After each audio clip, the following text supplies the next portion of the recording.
नमस्कार दोस्तों क्या आपको पता है कि अगर आपने IMCET एप्लीकेशन फॉर्म में कोई भी गलती कर दी है तो आपको क्या करना है। जैसे डेट ऑफ बर्थ गलत हो जाना, नाम गलत हो जाना, या मार्क्स आपने जो फिल किए हैं वो गलत हो जाना क्योंकि आपने राउंड ऑफ कर दिया हो, या फिर कोई और गलती हो जाना, तो आप क्या करोगे। दोस्तों आपको पता है कि आपने कई साल का गैप लिया है, तो आपको ऐसा लग रहा है कि मैक्सिमम एज लिमिट जो है वो क्राइटेरिया में फेल ना कर जाऊं क्योंकि उससे एडमिशन कैंसिल हो सकता है। तो आप ये एज कैलकुलेट कैसे करोगे। दोस्तों क्या आपको एक पता है कि एक बहुत इस बार थोड़ा रिस्की तरीका है और बहुत लोगों को पता भी नहीं है इसके बारे में, एक ऐसा तरीका जिससे आप IME में एडमिशन ले सकते हो बिना IMCET दिए। तो दोस्तों इस सारे सवाल के जवाब आज मैं इस वीडियो में देने वाला हूं, तो इस वीडियो को आपको अंत तक देखना है दोस्तों। और मैं जानता हूं दोस्तों आप सभी इस वीडियो का बेसब्री से इंतजार कर रहे हैं दोस्तों, तो बिना टाइम वेस्ट किए मैं इस वीडियो को शुरू करता हूं। मैं हूं सिद्धांत, आप सभी का स्वागत है आपके फेवरेट चैनल मर्चेंट नेवी गुरुजी में। दोस्तों ये वीडियो सबको अच्छे से समझ में आए इसलिए मैं Q&A टाइप में बात करने वाला हूं। तो सबसे पहला यह क्वेश्चन ये है दोस्तों कि अगर उन लोगों को क्या जिन लोगों ने 10th कोविड के टाइम पे पास किया है, क्योंकि उनके मार्कशीट में पास रिमार्क्स लिखा है, ठीक है, तो उनको कितने परसेंट इंग्लिश में भरने हैं IMCET की एप्लीकेशन फॉर्म में, या कितने परसेंट टोटल ओवरऑल भरने हैं, क्योंकि उसी के बेस पे आपको मार्कशीट वेरिफिकेशन जो डॉक्यूमेंट वेरिफिकेशन होता है उस टाइम पे दिखाना होगा, राइट।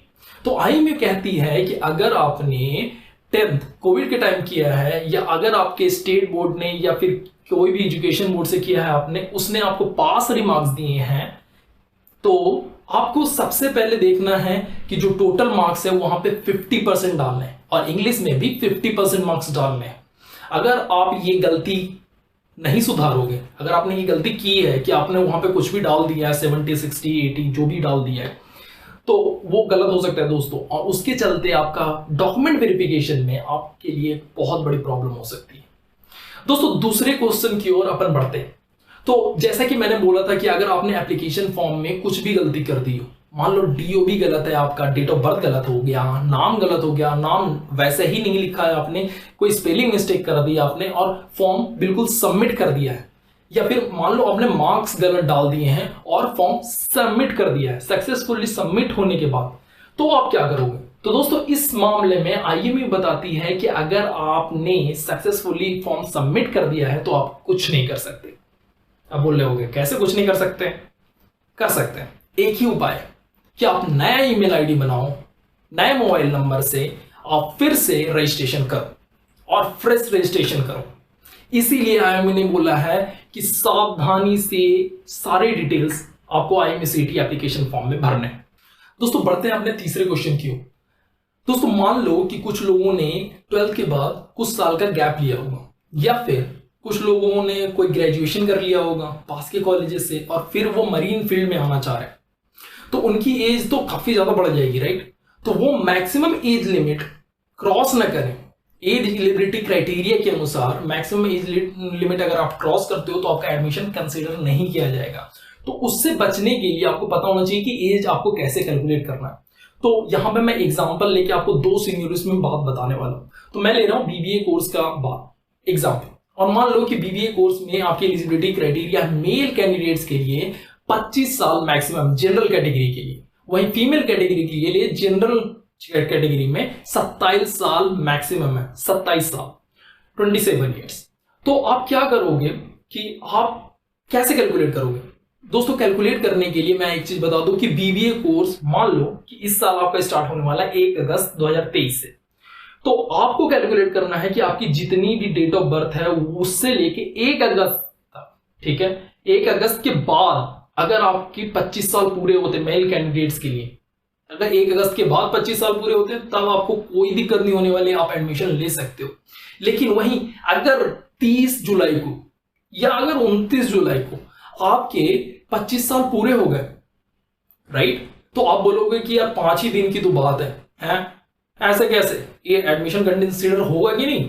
एडमिशन कंसिडर नहीं होगा, उस केस में आपका एडमिशन कैंसिल कर दिया जाएगा।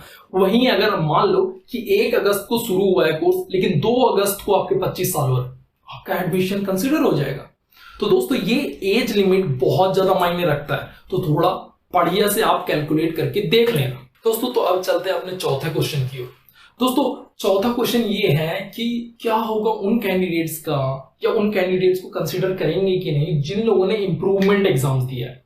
कि मान लो कि 12th में आपके पीसीएम में फिजिक्स केमिस्ट्री मैथ में से किसी एक सब्जेक्ट में आप फेल हो चुके हो, ठीक है, और उसके लिए आपने, ठीक है, आपने क्या किया कि किसी दूसरे बोर्ड से, मान लो आप सीबीएसई से कर रहे थे 12th, आपने किसी दूसरे बोर्ड से, एनआईओएस बोर्ड से, ठीक है, एनआईओएस बोर्ड से आपने 12th कर लिया, उस सब्जेक्ट के लिए ये कंपार्टमेंट दे दिया उस सब्जेक्ट के लिए, तो आपके जो भी मार्क्स आएंगे क्या वो आईएमयू कंसीडर करेगी?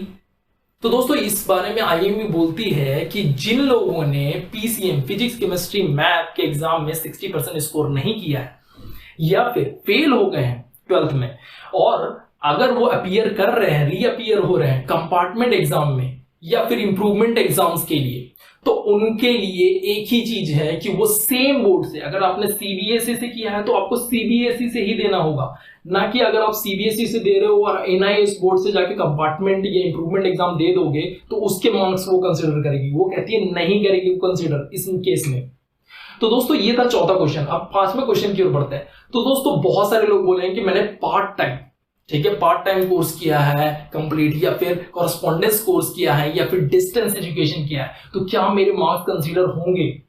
दोस्तों इस केस में भी आईएमयू बताती है कि पार्ट टाइम, कॉरेस्पॉन्डेंस कोर्स या फिर आपके डिस्टेंस लर्निंग, ठीक है, या फिर इन तीनों में से किसी का एक कॉम्बिनेशन भी आपको कंसीडर नहीं किया जाएगा, ना उनके मार्क्स कंसीडर किए जाएंगे। तो दोस्तों आपको 10th या 12th किसी रिकॉग्नाइज्ड बोर्ड से ही करना होगा ताकि आपको आईएमयू में आपको एडमिशन मिल सके, या आईएमयू आपको कंसीडर करे एडमिशन के लिए एटलीस्ट फर्स्ट, ठीक है। दोस्तों आगे बढ़ते हैं हम अपने अगले क्वेश्चन की ओर। दोस्तों बहुत सारे लोग यहाँ पे ये बोल रहे होंगे कि मेरा रिजल्ट नहीं आया अभी तक, मैं क्या डालूं 12th मार्क्स में। दोस्तों तो यहाँ पे आईएमयू के पास उसके लिए भी उपाय है, लेकिन उसके साथ एक कंडीशन भी है कि आईएमयू बोलती है कि आप रिजल्ट अवेटेड स्टूडेंट्स, मतलब उसको नाम दे रही है, एक टर्म बोल रही है कि आपका रिजल्ट अभी तक नहीं आया है तो आप 12th के मार्क्स में अभी कुछ नहीं फिल करोगे। इन द सेंस आप वहां पे रिजल्ट अवेटिंग स्टूडेंट्स में भी डाल दोगे तो रिजल्ट अवेटिंग हो जाएगा, ठीक है। उसको आपको काउंसलिंग के जो फर्स्ट लिस्ट आने वाला है, काउंसलिंग स्टार्ट होने वाली है, पहली लिस्ट की काउंसलिंग जब स्टार्ट होगी उससे पहले आपको 12th के मार्क्स डालने होंगे, वरना आपको एडमिशन के लिए कंसीडर नहीं किया जाएगा। ये भी बात समझो। दोस्तों बहुत लोगों का कंफ्यूजन होता है कि जब आईएमयू बोलती है कि 10+2 या equivalent from a recognised board, उसका मतलब क्या है? दोस्तों यहां पे उसका मतलब है कि 10+2 किसी और बोर्ड से, किसी या फिर कुछ अलग एग्जामिनेशन जो मान लो कि कुछ अलग डिफेंस स्कूल में, मिलिट्री स्कूल्स में जो कंसीडर किए जाते हैं वो वाले एग्जाम्स की बात कर रही है। उसका मतलब ये बिल्कुल नहीं है कि अगर आप 10th के बाद डिप्लोमा कर लो तो वो इक्विवेलेंट टू +2 है, 10+2 नहीं है वो। और रिकॉग्नाइज्ड बोर्ड में यहाँ पे आईएमयू बोलती है कि उसने कुछ ऐसे बोर्ड्स कंसीडर कर रखे हैं जो रिकॉग्नाइज्ड हैं, बस उन्हीं को रिकॉग्नाइज्ड बोर्ड ये मानती है। उस बोर्ड्स की लिस्ट मैंने डिस्क्रिप्शन बॉक्स में डाल रखी है, आप वहां से चेक कर सकते हो। दोस्तों अब हमारा अगला क्वेश्चन ये है कि बहुत सारे लोग मैरिड हो जाते हैं बहुत अर्ली एज में, बहुत पहले ही, तो वो बोलते हैं कि क्या मैं बीएससी नॉटिकल, बीटेक या फिर डीएनएस कर सकता हूं? तो दोस्तों आईएमयू बोलती है कि वैसे ही लोग डीएनएस या बीएससी नॉटिकल या बीटेक कर सकते हैं जो कि अनमैरिड है, जो कि बैचलर है। साथ ही में एक और डॉक्यूमेंट उनके पास होना बहुत जरूरी है। अगर आप किसी भी मरीन कोर्स में आप एडमिशन लेने का सोच रहे हो दोस्तों, तो आपके पास सबसे ज्यादा जरूरी है पासपोर्ट। आपके पास पासपोर्ट होना बहुत जरूरी है। पासपोर्ट में जो आपका नेम है वो 10th स्टैंडर्ड में जो आपका नेम था वही होना बहुत जरूरी है। ये केवल मेल के लिए नहीं, फीमेल कैंडिडेट्स के लिए भी सेम ही अप्लाई होगा। दोस्तों अगला क्वेश्चन ये है कि क्या यूनिवर्सिटी रैंक कंपलसरी है?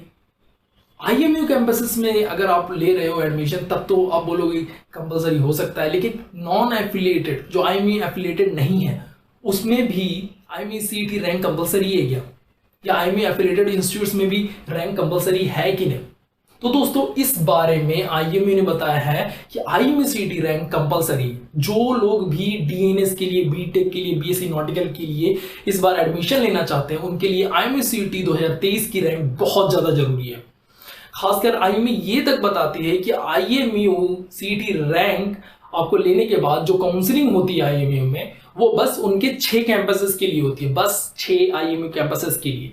बाकी कैंपसेस के लिए अगर आप आईएमयू एफिलिएटेड कैंपसेस में जाना चाहते हो या आईएमयू नॉन एफिलिएटेड कैंपसेस में जाना चाहते हो, तो आपको आईएमसीईटी रैंक तो चाहिए ही, क्योंकि उसके लिए कंपलसरी है। उसके बाद आप उनके प्रोसीजर फॉलो कर सकते हो। अगर आपको आईएमयू एफिलिएटेड कॉलेजेस में जाना है या आईएमयू नॉन एफिलिएटेड कॉलेजेस में जाना है, तो आपको आईएमयू काउंसलिंग में पार्ट लेने की जरूरत नहीं है। वहीं आईएमयू आगे भी बताती है कि जो लोग डीएनएस में स्पॉन्सरशिप स्पॉन्सरशिप ले चुके हैं, स्पॉन्सरशिप कैंडिडेट्स हैं, स्पॉन्सर्ड कैंडिडेट्स, ठीक है, वो अगर मान लो फरवरी बैच में एडमिशन लेना चाहते हैं, तो फरवरी 2024 में कोई एग्जाम अलग से नहीं होगा डीएनएस वालों के लिए। उनके लिए ये एग्जाम देना बहुत ज्यादा जरूरी है, तो भूल के भी इस एग्जाम को आपको छोड़ना नहीं है। अगर आपने रजिस्ट्रेशन नहीं किया है तो रजिस्ट्रेशन करो। सबसे पहले डिस्क्रिप्शन में लिंक दे रखी है, आप वहां से जाके सबसे पहले रजिस्ट्रेशन कर सकते हो, क्योंकि आपकी ये आईएमसीईटी रैंक उस टाइम पे काम आएगी। और आगे आईएमयू बताती है कि उन लोगों को जो लोग बीबीए भी करना चाहते हैं, ठीक है, बीबीए करना चाहते हैं या backup as a backup plan कि बीबीए कर लेंगे आईएमयू से, नहीं होगा अगर अंडर ग्रेजुएशन में डीएनएस, बीएससी नॉटिकल या बीटेक मरीन या बीटेक नेवल आर्किटेक्चर में, तो बीबीए कर लेंगे। तो उनके लिए आपको दोनों अलग अलग रजिस्ट्रेशन करना होगा। आपको आईएमसीईटी यूजी एक्सेप्ट बीबीए वाले लिंक पे क्लिक करके आपको अलग रजिस्ट्रेशन करना होगा। वहीं बीबीए के लिए आपको अलग से रजिस्ट्रेशन करना होगा दोस्तों, तभी ये पॉसिबल है। अगर आप ये सोच रहे हो कि एक में रजिस्ट्रेशन करके दूसरे का आप काउंसलिंग करवा सकते हो, तो ये पॉसिबल नहीं है। दोस्तों हमारा अगला क्वेश्चन ये है कि क्या होगा अगर मैं आईएमसीईटी में रैंक ले आऊं लेकिन मेडिकल एग्जामिनेशन में फेल हो जाऊं।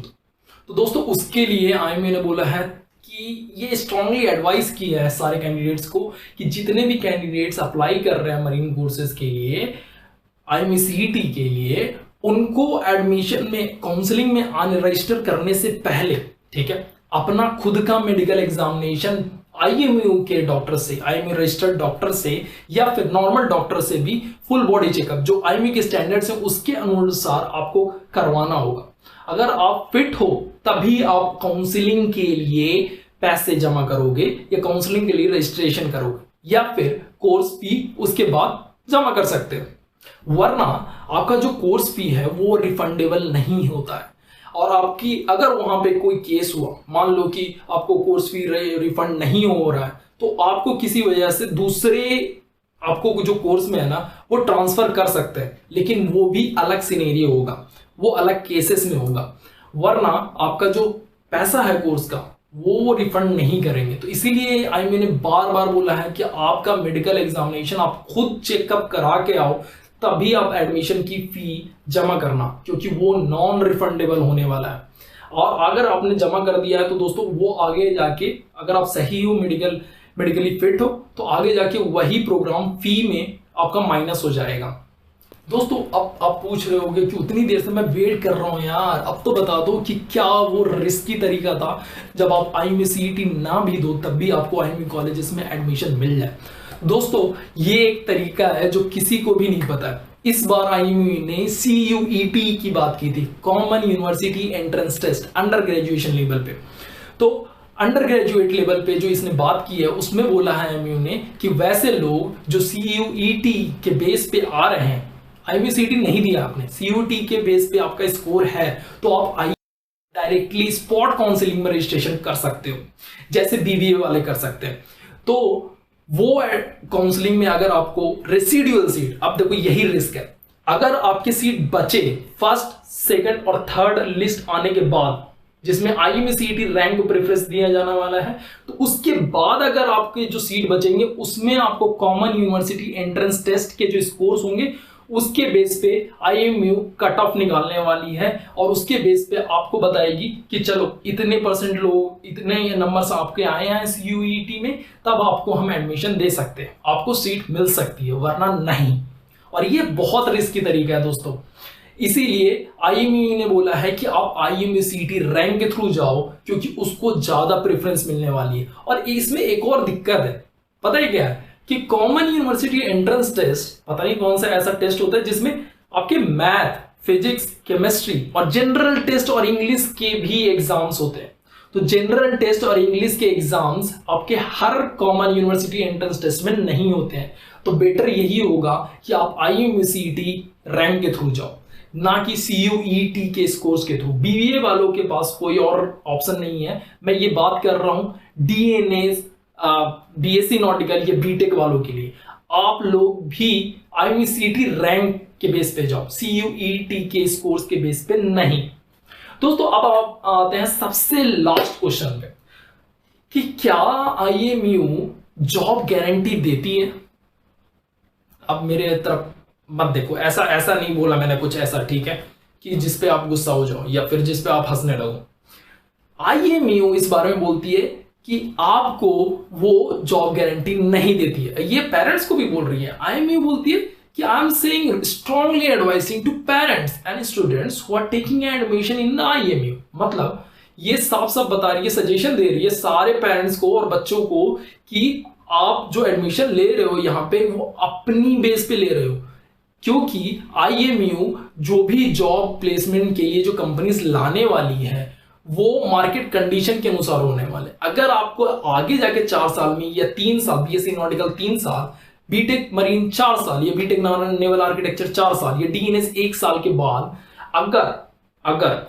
अगर कंपनीज नहीं आती हैं मार्केट कंडीशन के चलते, तो आईएमयू गारंटी नहीं देने वाली कि आपको वो जॉब देगी।